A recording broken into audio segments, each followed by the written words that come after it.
ก้าวบนดินที่ชื้นเย็นร่องรอยในใจที่เคยเป็น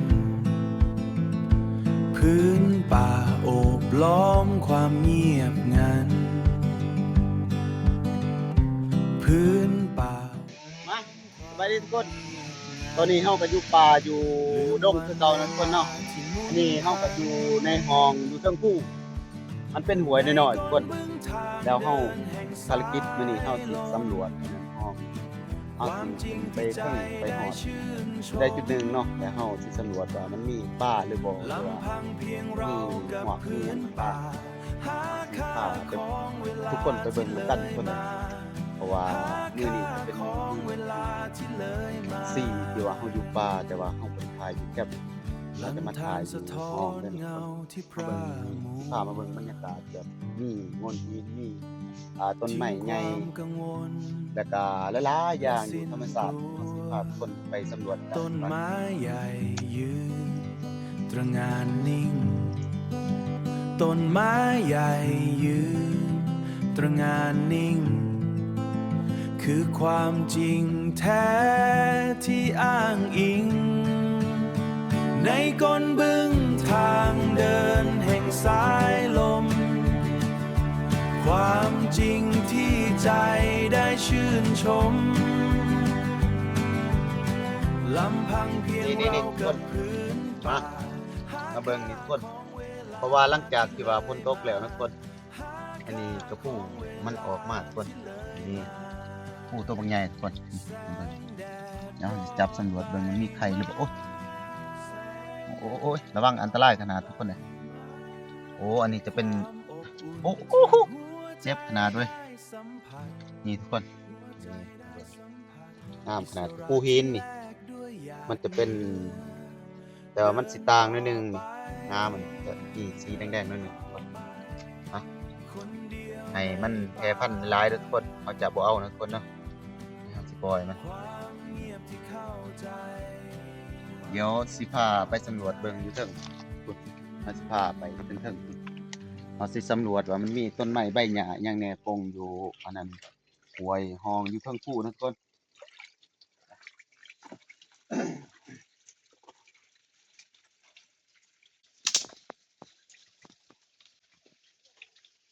นี่เลยทุกคนมาเบิ่งจะเป็นต้นหญ้านี่อยู่เทิงภูเนาะมันเฮาสิเอิ้นแบบพืชคันต่ำหรือว่าแนวใดนี่มันมักสิเกิดอยู่โงนหินนี่โงนหินน้อยๆพี่หรือว่าสิมีโงนหินใหญ่มันก็สามารถเกิดได้นะทุกคนเดี๋ยวเฮาสิพาไปเบิ่งอันนี้ที่จะเป็นโงนหินนี่แล้วมีต้นไม้ เกิดอยู่เทิงโงนหินนี่งามเบี้ยนี่ฮู้ว่าเบี้ยอิหยังอันนี้มันสามารถเกิดได้เนาะทุกคนนี่มันเกิดอยู่เทิงก้อนหินบางใหญ่ทุกคนเดี๋ยวพาไปเลาะเบิ่งอยู่เทิง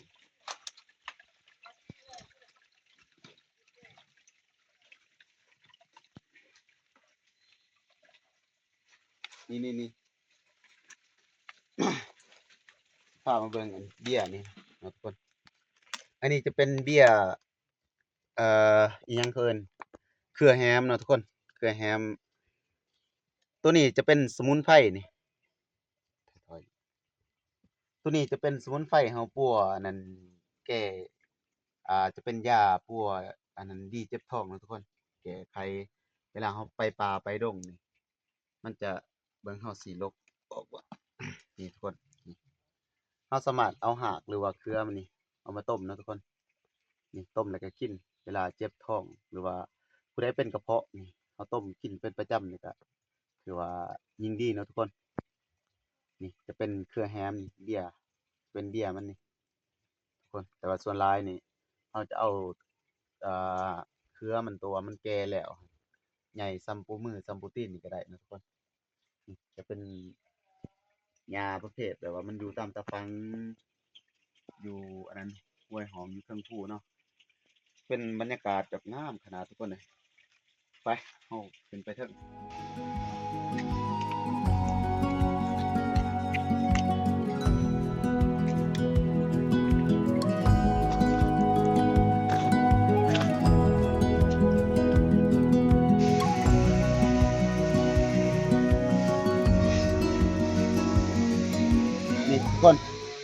พามาเบิ่งอัน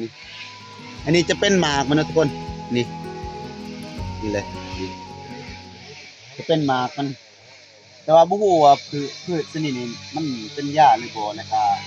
เฮาก็บ่ฮู้จักสิเอิ้นชื่อเนาะถ้าผู้ใดฮู้ก็สามารถคอมเมนต์มาได้นะทุกคนเนาะฮู้ว่าพืชนี้เขาเอิ้นแนวใดภาษาไทยหรือภาษาลาวแนวใดหรือว่าเป็นภาษาอังกฤษก็ได้นะทุกคนหรือเป็นภาษาเวียดหรือว่าเป็นหญ้าสมุนไพรอิหยังๆต่างๆเนาะก็สามารถคอมเมนต์มาได้เนาะนี่จะเป็นต้นพืชมันอยู่แบบตามห้วยตามคลองเนาะทุกคนมาเบิ่ง พื้นป่าโอบล้อมความเงียบงันพื้นป่าโอบล้อมความเงียบงันลืมวันเวลาที่หมุน นี่ทุกคนอาสิพาทุกคนไปเก็บมักต้องนำกันนะทุกคนไปสำรวจเบิ่งมันมีหมากบ่ไป ความจริงที่ใจได้ชื่นชมลำพังเพียงเรากับพื้นป่าหาค่าของเวลาที่เลยมา เลย หาค่าของเวลาที่เลยมา มักต้องเห็นบ่ทุกคน ลันทานสะท้อน นี่ เงาที่พร่ามัว อันนี้จะเป็นหมากที่ว่ามันตกด้นเลยเนาะประมาณ 3-4 มื้อมันจะเน่าแน่ทุกคน ส่วนเฮาสิหาหมากที่ว่ามันกำลังตกใหม่ๆเนาะไป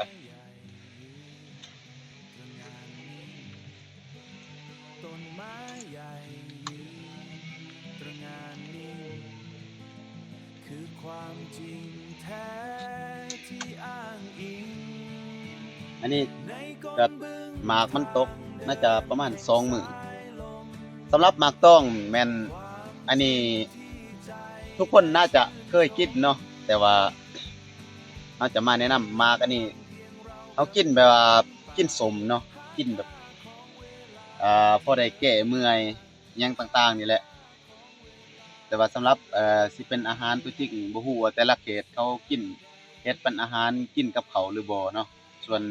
แถวของเขตบ้านเฮาเขาสิกินแบบสำหรับแบบกินสมซื่อๆนี่เดี๋ยวเฮาลองชิมนำกันทุกคนโอ้นี่เป็นหมากเน่าทุกคนนี่เลย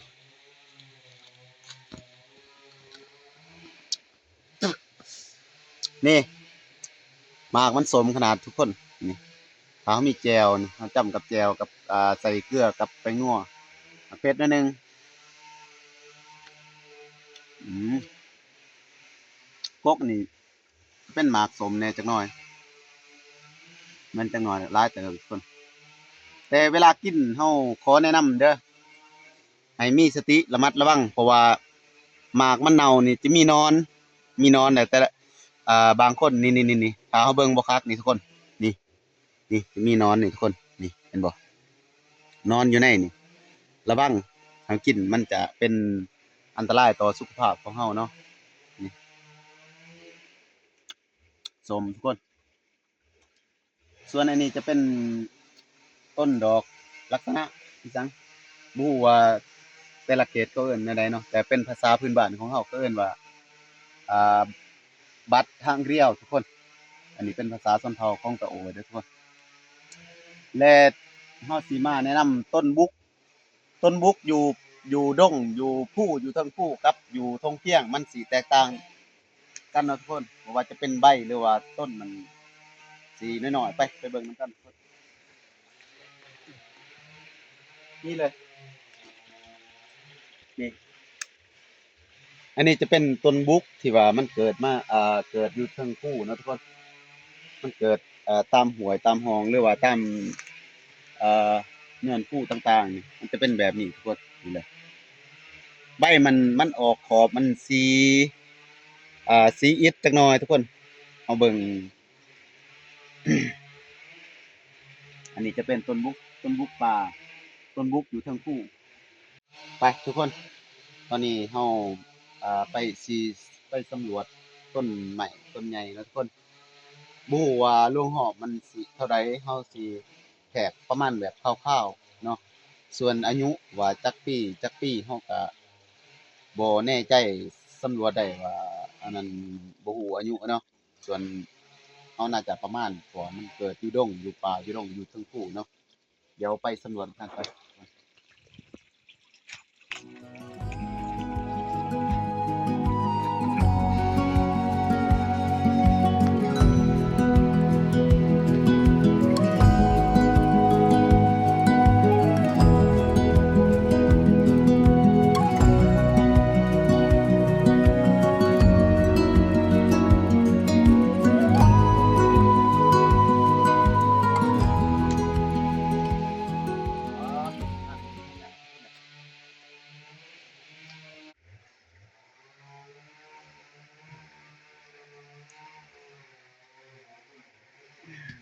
ทุกคนเลย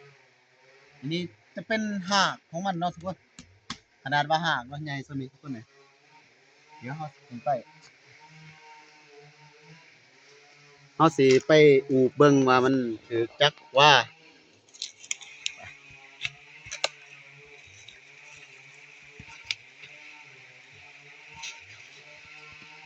อ๋อทางขึ้นเป็นหยังทุกคนเลย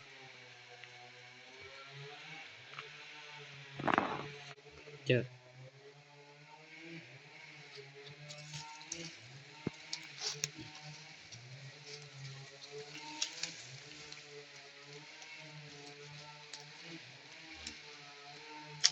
อ๋อรับต้นใหญ่ทุกคนนี่ว่ามันใหญ่ ใหญ่ครับทุกคนเลยเพราะว่าอยู่ป่าอยู่ตรงนี้มีต้นไม้ใหญ่ยังบ่ทันได้ถึงทำลายทุกคนนะเอามาเบิ่งกัน ยังก้าวบนดินที่ชื้นเย็น ทุกคนเลย ร่องรอยในใจที่เคยเป็น โอ้ย พื้นป่า แล้วรอบอันนี้คือได้ว่าหนึ่งโอ้โห เงียบงัน นี่ใหญ่เติบทุกคนเลย ป่า หนึ่ง ล้อมความเงียบงันลืมวัน น่าจะประมาณ เวลที่หมุนผ่าน อยู่เทิงคุณกับซีโบอันนั้นปานใดมายับมายับกล้องมาบอกให้แจ้งๆเบิ่งเลยเบิ่งเลยครับ ความจริงที่ใจได้ชื่นชม อันนี้เนาะต้นน่าจะประมาณลงหอบน่าจะประมาณอยู่4วานะทุกคนวาเฮาประมาณอยู่2เมตรป้ายนี่2เมตร20บ่2เมตร10นี่แหละบ่ฮอด ลั 2 น เมตร ทานสะท้อนเงาที่พร่ามัว บ่ฮอดดอกประมาณเมตร6 70นี่แหละ ทิ้งความกังวล 4วา และสิ้นกลั 4เม ว ตร6 4 4 ต้นไม้ 2 ใหญ่ 4ประมาณอยู่6เมตรระดับลงหอบสำหรับอยู่บนหากมันใหญ่เนาะทุกคนนี่มาเบิ่งหากมันใหญ่แฮงมันเป็นแผ่นนี่ถ้าอีกแบบหนึงเฮาสามารถลบผ้าลบคนได้นะทุกคน อันนี้จะเป็นต้นพุ่งอยู่บ้านเฮาเขาเอิ้นเป็นภาษาลาวเขาเอิ้นว่าต้นพุ่งนะทุกคน เป็นต้นใหม่ที่เก่าแก่ ลำพังเพียงเรากับพื้น ใหญ่พอ ป่า สมควร หาค่าของเวลาที่เลยมา หาค่าของเวลาที่เลยมา แสงแดดรอดใบไม้แสงแดดรอดใบ ความมันใหญ่นะทุกคน ความอบอุ่นที่หัวใจ ความยาวน่าจะประมาณอยู่40บ่30 เมตรนี่ได้เด้อเนาะทุกคนนี่ระดับอันนั้นความยาวหรือว่าล่วงสูงของมันนะทุกคน ส่วนภาคเบื้องนั้นจะเป็นต้นไม้เปื่อยกับต้นไห้นะทุกคน ต้นไห้อ้อมไม้เปื่อยนี่เลยเฮาขึ้นไปเมื่อกี้นี่ก็สูงเติบทุกคนเลยพี่แต่ว่าเฮาขึ้นไปทางนั้นนะทุกคนขึ้นไปทางนั้นภาคเบื้องนั้นนี่มาเบิ่งระดับความใหญ่ทุกคนนะว้าวโถใหญ่แห้งแถวนี้จะเป็นธรรมศาสตร์ที่ว่าเป็นป่าอุดมสมบูรณ์นะทุกคน อันนี้จะเป็นห้วยฮองเนาะทุกคน อยู่เทิงภูที่นี่มีแหล่งน้ำจะเป็นช่วงนี้ระยะในช่วงระยะเวลานั้นฤดูฝนเนาะทุกคนนี่จะมีน้ำค้างแล้วก็น้ำขุ่นเนาะทุกคนเอาเบิ่งมุมใกล้นี่อาจจะเบิ่งบ่งามปานใดทุกคนเอ้ยอันนี้คือวิถีชีวิตแบบอยู่ป่าอยู่ดงมื้อนี้ก็คลิปนี้เฮาก็สำรวจป่าเนาะทุกคนเดี๋ยวเฮาสิลงไปเบิ่งอยู่บนมีน้ำเนาะเฮาสิสำรวจเบิ่งว่ามันมีอิหยังแหน่อยู่หั่นมีป่าบ่หรือว่ามีอิหยังต่างๆเนาะทุกคนเดี๋ยวเฮาลงไปสำรวจนำกันไปพี่ทางลงทุกคนเอ้ย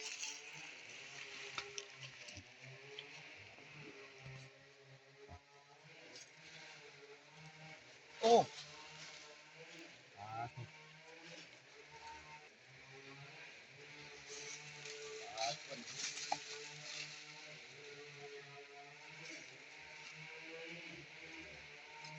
อันนี้เพิ่นแบบผจญภัยในป่าทุกคนเอ้ยมื้อนี้เฮาออกแต่แคมป์เฮาบ่ได้อยู่แคมป์เพิ่นเพราะว่าเฮาอยู่ป่าก็เป็นมื้อที่สี่แล้วมื้อนี้เดี๋ยวเฮาไปสำรวจนำกันอยู่ห้องหวยเนาะ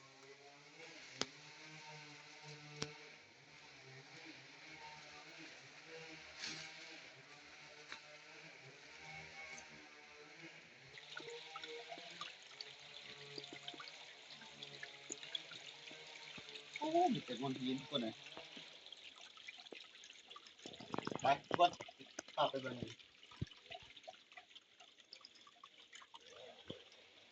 ครับ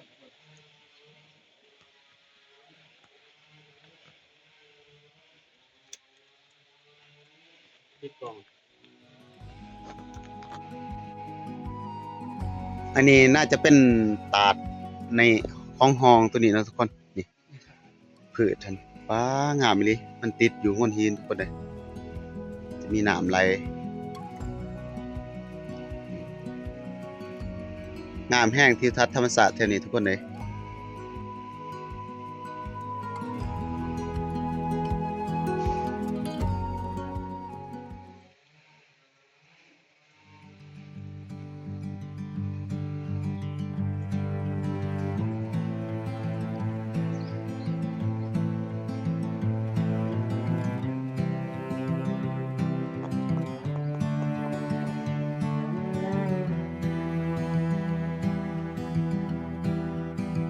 ยังก้าวบนดินที่ชื้น นะ เย็ ทุก น คนก่อนเฮาสิสำรวจทุกสิ่งทุกอย่างเนาะก่อนอื่นเฮาสิแทกเอาระดับน้ำนี่ก่อนว่ามันเลิกสำใดมันเกืออาจจะเลิกตัวนี้ ความเงียบงัน เบิ่ง พื้นเปล่าล้อมความเงียบงัน ลืมวันเวลาที่หมุนพัน ระดับความลึกน่าจะประมาณ ในก้นบึ้งทางเดินแห่งสาย อันนี้จะเป็นป่า ความจริงที่ใจได้ชื่ แต่ว่าหมู่อยู่ในนี้มีป่าหรือว่ามีอิหยังแน่เนาะ ลำพังเพียงเรา ส่วนกระปูน่าจะมีแล้วในห้องนี้แต่ว่าป้าเพราะว่าอยู่ลุมจะเป็นตาดสูงป้าน่าจะบ่สามารถขึ้นมาได้เนาะต้นส่วนถ้าสิมีน่าจะเป็นหัวก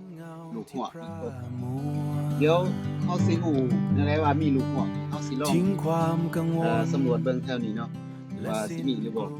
เฮาสิแกะเอาก้อนหินนี่เดี๋ยวมาเบิ่งนำกันมุมกล้องให้อยู่เบิ่งเนาะเฮาสิลองแกะเบิ่งก้อนหิน ความจริงแท้ที่อ้างอิง ในก้นบึ้งทางเดินแห่งสายลม ความจริงที่ใจได้ชื่นชม ลำพังเพียงเรากับพื้นป่า หาค่าของเวลาที่เลยมา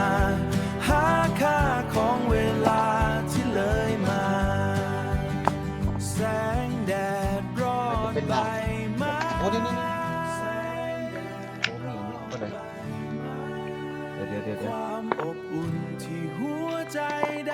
สัมผัส ไปแล้ว หัวใจได้สัมผัสอิสระที่แลกด้วยหยาดเหงื่อ เบิ่ง เดินต่อไป เดี๋ยวสิ ค คอย น นะ เดียวในป่า สิเล่นกั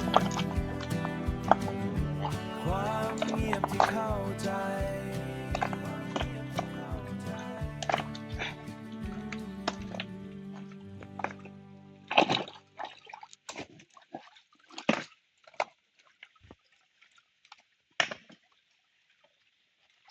นั่นแหละยานี่คือเฮาเห็นอยู่ทุกคน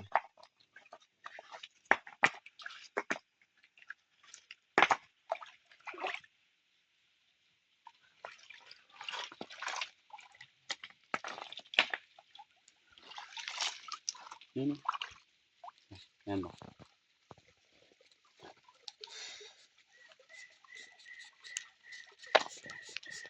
เพราะว่าน้ำมันหลายนี่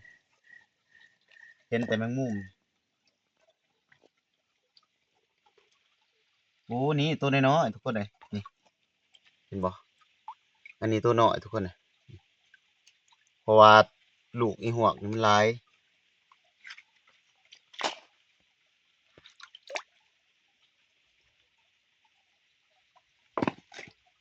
นี่เนาะทุกคน อันนี้ก็คือการแบบว่าอ่าในคลิปนี้เฮามาสำรวจห้องเป็นห้วยห้องอยู่เทิงภูนะทุกคน ส่วนอันนั้นถ้ามีหยังเฮาจะสิต่อเป็น EP ต่อไปเนาะแต่ว่าถ้าว่าอันนั้นก็คลิปนี้ก็เฮาก็สิขอจบส่ำนี้ก่อนเพราะว่าในการเดินป่าเฮาก็ถ้าขึ้นไปอยู่เทิงสุดก็แม่นขึ้นได้เนาะแต่เฮาอีกอย่างสภาพอากาศตอนนี้ก็ฝนกำลังสิตกเนาะทุกคน อ่เฮาก็สิขอปิดกล้องส่ำนี้ก่อน เพราะว่าฝนเริ่มตกแล้วนะทุกคนอยู่ป่าเฮาสิกลับเมื่อแคมป์ถ้ามีหยังเฮาสิต่อ EP ใหม่ส่วน EP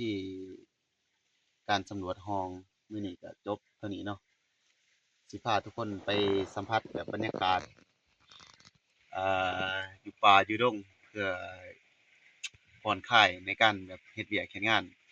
ผู้ที่ว่าอยู่ห้องลาของการเนาะทุกคนจั่งใดก็ฝากติดตามคลิปเราเนาะเราจะเฮ็ดคลิปตลอดเนาะแล้วก็ฝากกดไลค์กดแชร์เพื่อเป็นกำลังใจเล็กๆน้อยๆเนาะน้ำใจให้เราสร้างคลิปต่อไปทุกคนเลยว่าดอกว่าอยากได้เงินได้คำนำพ่อแม่พี่น้องปิดกล้อง